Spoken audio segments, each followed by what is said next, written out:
आप सभी का हार्दिक स्वागत है।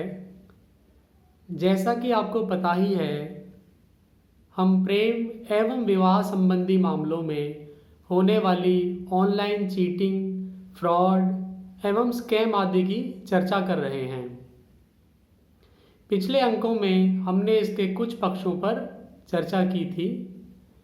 इसी संदर्भ में आज एक प्रश्न है कि सर, ये जो ऑनलाइन चीटिंग, फ्रॉड इत्यादि होते हैं, स्कैम इत्यादि होते हैं, तो क्या ये स्त्री अधिक करती हैं या पुरुष अधिक करते हैं? देखिए, ऐसा कुछ नहीं है। इस संदर्भ में कोई सीधा सीधा नियम नहीं है कि ये जो धोखाधड़ी के मामले हैं ये पुरुषों द्वारा अधिक किए जाते हैं या स्त्री के द्वारा अधिक किए जाते हैं। स्त्री अथवा पुरुष कोई भी व्यक्ति धोखा आपसे कर सकता है और यह धोखा स्त्री एवं पुरुष किसी के साथ भी हो सकता है। तो इस संदर्भ में आपको सभी से सावधान रहने की आवश्यकता है। ये तो पहली बात हुई। दूसरा कि कौन कौन वे व्यक्ति हैं जिनसे इस प्रकार की धोखाधड़ी होने की संभावनाएं अधिक हैं या कि आशंकाएं अधिक हो जाती हैं। आइए हम इस पर चर्चा करते हैं। देखिए, कुछ श्रेणी के लोग इस प्रकार के हैं कि उनसे ऐसी ठगी या धोखाधड़ी होने की संभावनाएं अधिक हैं या कि उनको अधिक शिकार बनाया जा सकता है। उनको शिकार बनाना आसान होता है। इसमें पहली श्रेणी में वे लोग आते हैं जिनके घर परिवार की स्थिति कुछ इस प्रकार की है। मान लीजिए माता या पिता अस्वस्थ चल रहे हैं या अधिक आयु के हो गए हैं और वे चाहते हैं कि उनके पुत्र अथवा पुत्री का विवाह शीघ्र हो जाए, तो उन्हें थोड़ा जल्दी रहती है।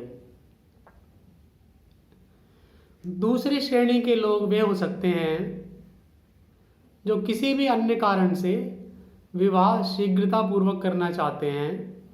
जैसे कि मान लीजिए कई वर्षों से वे अपने लिए योग्य युवक अथवा युवती की तलाश कर रहे थे, परंतु योग्य रिश्ता नहीं मिला, कोई सही रिश्ता नहीं मिला, तो इसलिए उन्हें अब जल्दी है।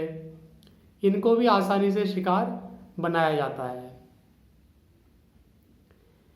तीसरी श्रेणी में वे लोग आते हैं, मान लीजिए किसी का पहले कोई विवाह संबंध कहीं तय हुआ था और वो टूट गया, किसी कारण से नहीं हो पाया, तो उस प्रकार के लोग भी अधिक आसानी से शिकार बनाए जाते हैं। इसके साथ ही एक अन्य श्रेणी भी है, जैसे कि किसी का डाइवोर्स अथवा तलाक पहले हो चुका है या किसी कारणवश उनके साथी अब इस समय नहीं हैं, तो इस प्रकार के लोगों को भी आसानी से शिकार बनाने की कोशिश की जाती है।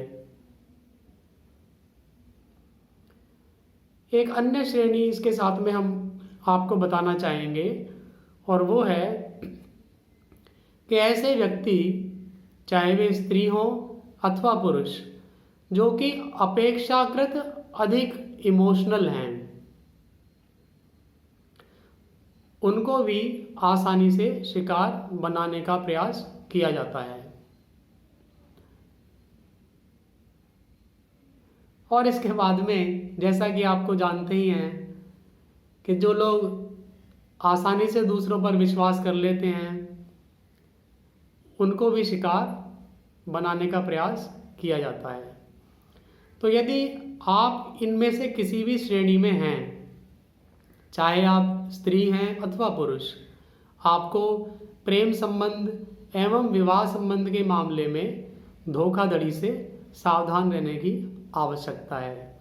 इस संदर्भ में यदि कोई आप और जानकारी चाहते हैं अथवा अपने व्यक्तिगत केस के बारे में सलाह लेना चाहते हैं, तो वह आपसे हम बात कर सकते हैं। आप हमसे व्यक्तिगत रूप से बात कर सकते हैं। धन्यवाद।